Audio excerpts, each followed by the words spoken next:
Bidadari Chapter 181. Kenapa dengan lift? Maaf, saya mengganggu Pak Riko, tapi sesuai dengan janji saya, setelah pemeriksaan kondisi Anda, saya akan memberikan laporan. Kata-kata itu terdengar di telinga Riko ketika dia sedang berjalan menuju ke arah mobilnya. Oh iya, terima kasih Dokter Alif. Saya harap semua berjalan lancar dan tidak ada masalah. Dan Reko menjawab ini setelah dia berada di dalam kabin mobil sendirian. Denny yang menemaninya duduk di samping sopir. Memang sudah seperti itu peraturan di keluarga Adiwijaya jika seseorang ajudan tidak diperbolehkan untuk duduk di kabin yang sama kecuali memang diminta. Tapi Reko sepertinya memang butuh waktu untuk sendiri. Makanya dia sengaja membiarkan ajudan ayahnya itu memberikan kabin belakang hanya untuknya.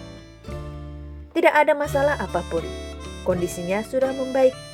Dan sesuai dengan yang Anda perintahkan, kami juga sudah menyiapkan perawat untuknya yang akan menemaninya 3 hari ke depan. 3 hari cukupkah? Tanya ini diberikan ketika matanya memandang ke arah luar jendela dengan mimik wajahnya yang terkesan datar dan tidak memberikan satupun ekspresi di wajahnya. Tak dingin dan kaku biasa saja. Seperti menelepon kolega tanpa ada perasaan apapun terlihat. Saya rasa cukup, kondisinya sudah lebih baik.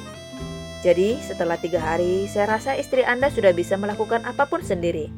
Hari ini pun juga saya lihat dirinya sudah bisa berjalan dengan sangat baik. Ada hembusan napas pelan ketika Reko mendengar ini. Terima kasih untuk kabar positifnya. Saya sangat berterima kasih sekali dokter mau menjaganya dan saya mohon maaf karena tidak bisa menemani. Oh iya, tidak masalah, saya juga mengerti Pak. Pasti urusan kebakaran itu menyita waktu Anda bukan? Ya, sepertinya begitu. Dan dalam waktu dekat saya tidak akan bisa tinggal bersama dengannya di apartemen. Ada banyak yang harus saya lakukan di luar. Jadi, kalau memang masih diperlukan perawat untuk tinggal lebih lama, saya rasa tidak masalah. Tidak perlu diburu-buru Dokter Alif. Senyum pun muncul di bibir Alif ketika mendengar ini. Tentu saja wanita di sampingnya tidak tahu karena teleponnya tidak di loudspeaker. Saya mengerti kekhawatiran Anda Pak pada istri Anda. Kami akan melakukan yang terbaik sesuai dengan yang Anda sarankan. Baiklah kalau begitu. Apa ada lagi yang ingin Anda sampaikan? Oh tidak, saya rasa semuanya sudah selesai. Kami sudah paham harus bagaimana. Kalau begitu saya tutup dulu teleponnya, kebetulan saya sudah sampai ke tempat tujuan saya. Baiklah Pak Reko, selamat beraktivitas untuk Anda. Tentu saja Alif tidak tahu sedang ada di mana Reko sekarang. Semua pasti menyangka kalau dirinya sedang mengurus masalah perusahaannya itu. Tapi pria itu memang tidak mau menjelaskan juga. Dia memilih menaruh handphonenya di bagian dalam jaket yang digunakannya sambil mengambil laptop yang ada di sisinya. Hening. Tak ada suara apapun dan matanya hanya terfokus pada layar tersebut. Hingga, silakan Pak. Jadi aku akan tinggal di apartemen ini selama aku tinggal di Abu Dhabi. Salah satu luxury apartemen yang ada di samping kirinya membuat Reko melirik.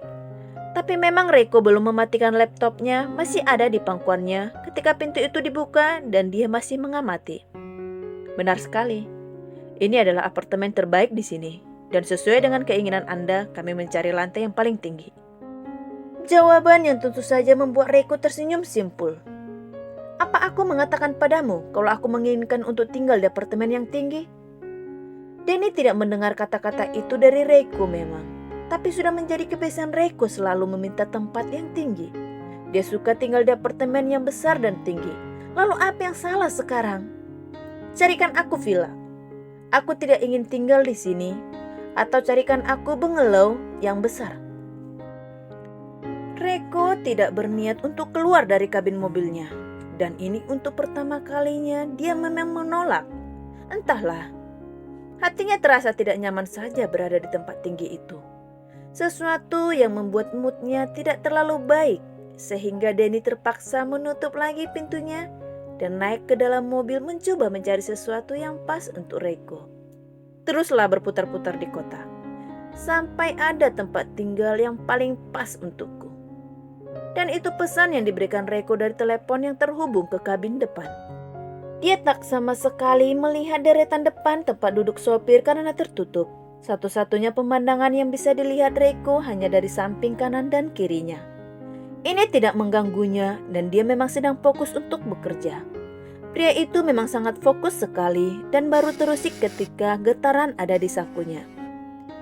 "Iya, Bi.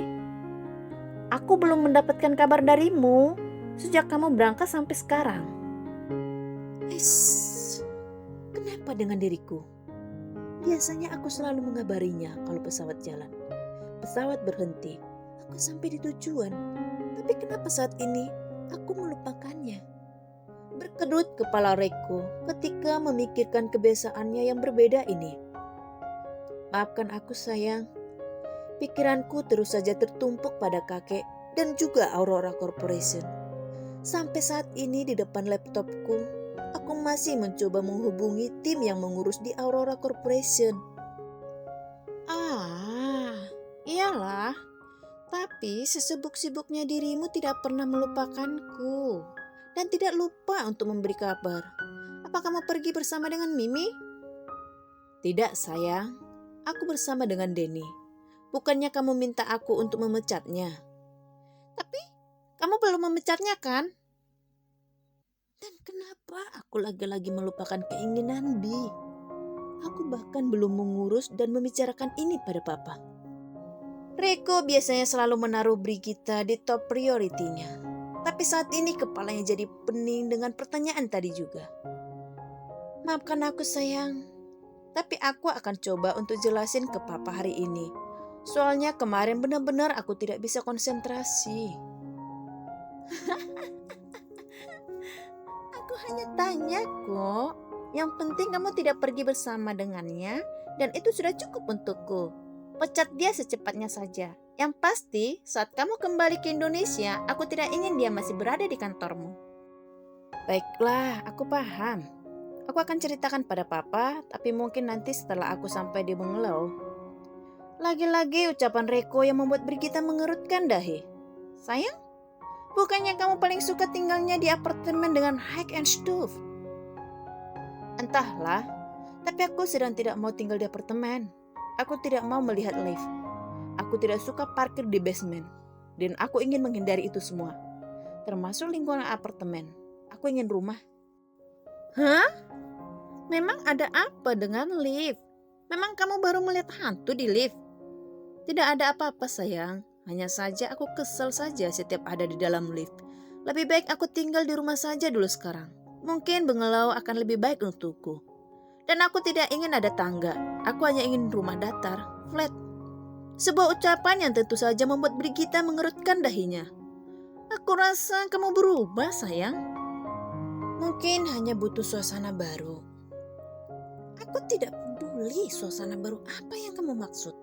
Yang penting sekarang kamu mendapatkan uang untuk kerjasama itu. Bisik hati Brigita yang memang tidak mau terlalu memikirkan hal ini. Karena itulah. Ya sudah, tak masalah. Oh iya sayang, ngomong-ngomong, kapan kamu kembali?